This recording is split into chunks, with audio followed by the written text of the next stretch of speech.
Now, US President-elect Donald Trump will take office this Friday. While many Republicans will be celebrating, the Capitol is also preparing for tens of thousands of protesters. And more than 40 Democratic congressional representatives have said they won't attend the ceremony.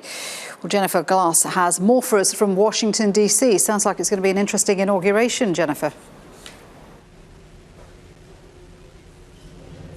It's going to be a fascinating time, and I'm very pleased to be joined by veteran journalist Eleanor Clift, who's covered these inaugurations and transitions since 1976. We're going to talk a little bit about how a new administration often changes the city. Eleanor, thanks for being with us. Glad to be here. So 8 years of an Obama administration. 8 years ago, Washington was much different than it is now.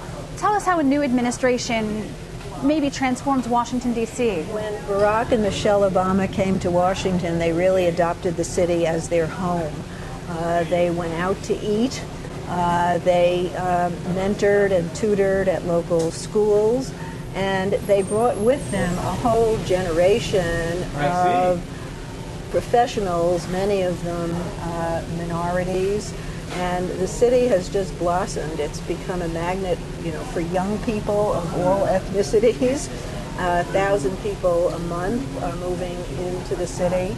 And the Obamas, when they leave the presidency on Friday, they have rented a home in the Kalorama section of Washington because their younger daughter has 2 more years of high school to complete. So they're real Washingtonians, and we haven't really seen that for a long time. The first inauguration that I covered was Jimmy Carter in 1977, I guess, January of 1977.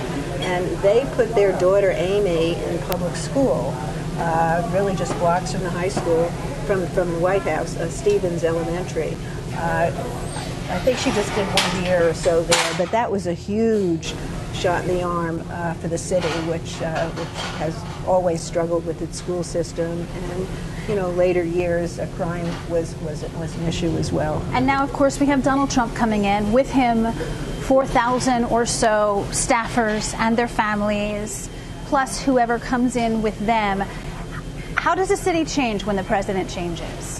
Well, there's some upheaval in the housing market, and some of the people coming with Trump have quite deep pockets, and his daughter and his son-in-law, who will play a prominent role in the administration, have bought a house just around the corner from where the Obamas are renting in a pretty high-toned section of Washington.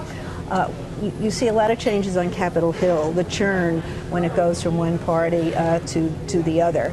And you see Democrats kind of decamping to think tanks to kind of rebuild their party and wait out the 8 years.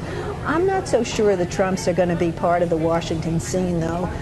He loves his New York digs. He loves Mar-a-Lago, his Palm Beach golf resort, and Washington itself, the city did not vote for Donald Trump, so he's kind of in hostile territory. I don't really see him being part of the social scene here in Washington very much. Eleanor Clift, thank you so much. We appreciate that. So, new president, maybe not a big change to Washington, whether he'll be part of the Washington scene here as his predecessor, Barack Obama, so very much has. We've seen a lot of change in the city during Barack Obama's presidency, but we see the same change during Donald Trump. Julie? Jennifer, thank you. Jennifer Glasse in Washington, D.C. there.